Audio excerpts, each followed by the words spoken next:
저희가 주최 측의 입장도 다뤄야 돼서 질문을 드리면 합법적인 절차에 따라서 준비하고 있기 때문에 문제가 없다 이런 입장이더라고요. 네, 그래서 이제 주최 측 같은 경우에는 왜 성인하면은 불법으로 여기느냐라는 이제 주장을 하고 있는데요. 근데 저는 이것도 평소에 동의를 할 수 없는 것이 왜냐하면 성문화라고 하면 되지 왜 성인이라는 단어를 꼭 이런 데다가 붙이는지 모르겠어요. 왜냐하면 차라리 이런, 성문화 페스티벌 이런 거. 마치 성인이면은 이런 콘텐츠를 즐겨도 되는 것처럼 보여지기 때문에 오히려 청소년들의 호기심을 자극을 해요. 왜냐하면 성인들은 왜 이런 콘텐츠를 보느냐, 우리는 왜 못 보느냐 하기 때문에 이 이름도 좀 바꿔야 된다고 저는 생각을 하고 주최 측에서는 뭐 이런 행사를 하게 되면은 건전한 성문화를 통해 가지고 또 어떤 범죄들을 막을 수 있다 이렇게 얘기를 하는 건데 그러면서 뭐 학술지의 연구 결과들을 인용하기도 했습니다. 그렇지만은 이거는 좀 다른 문제가 있을 수 있죠. 우리나라에서 연구 결과를 발표한 건 아니고요. 그리고 성인 콘텐츠를 봤을 경우에 이제 실험을 한 겁니다. 이런 어떤 엑스포 행사와는 또 별도의 문제라고 볼 수가 있겠고 무엇보다도 범죄뿐만이 아니고요.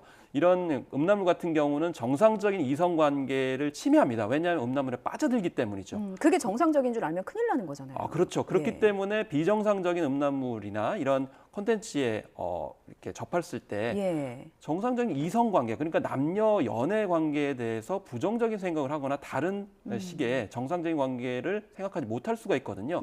이런 전반적인 문제를 생각을 해야 되는데 행안부에서 연구한 결과에 따르면은 한 5%에 해당되는 청소년들 같은 경우 이 성범죄 충동을 느꼈다라는 조사도 있거든요. 그렇기 때문에 그 연구 결과도 너무 한쪽에 유리한 쪽만 부각하기보다는 종합적으로 부각을 해주는 것 접근이 필요하다고 보겠습니다. 주최 측에서는 항의 덕분에 오히려 홍보가 됐다, 감사의 인사를 전하기도 하더라고요.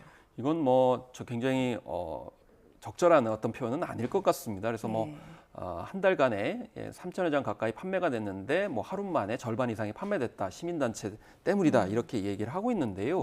그런데 저는 이게 우려스럽다고 생각합니다. 왜냐하면 입장권이 저렴하지가 않아요. 거의 9만 원 가깝고 또 따로 사진 찍는 것도 7만 원을 받기 때문에 굉장히 비싼 비용이에요.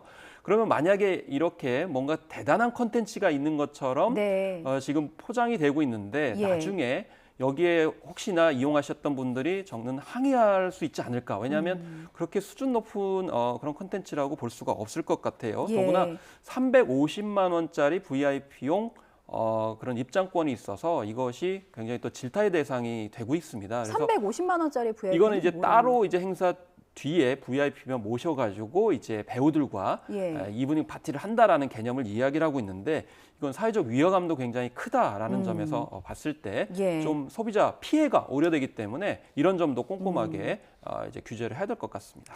일단 수원시에서는 뭐 재난안전관리기본법 등 관련 법을 검토했지만 법적인 하자는 없어서 행사 금지를 할 수 없다 이런 입장이더라고요. 그래서 청소년들의 입장을 막기 위해서 뭐 신분증을 철저히 검사하도록 뭐 주최 측에 요청하겠다 이런 입장을 밝혔습니다. 대중의 입방아에 오르내린 상황인데 저희가 지금 같이 짚어본 바로도 좀 제대로 된 규제와 논의가 좀 필요하지 않을까 싶은 생각이 들었습니다. 저희가 시간 관계상 오늘 말씀 여기까지 드릴게요. 지금까지 김원식 대중문화평론가였습니다. 오늘 말씀 잘 들었습니다. 네, 감사합니다.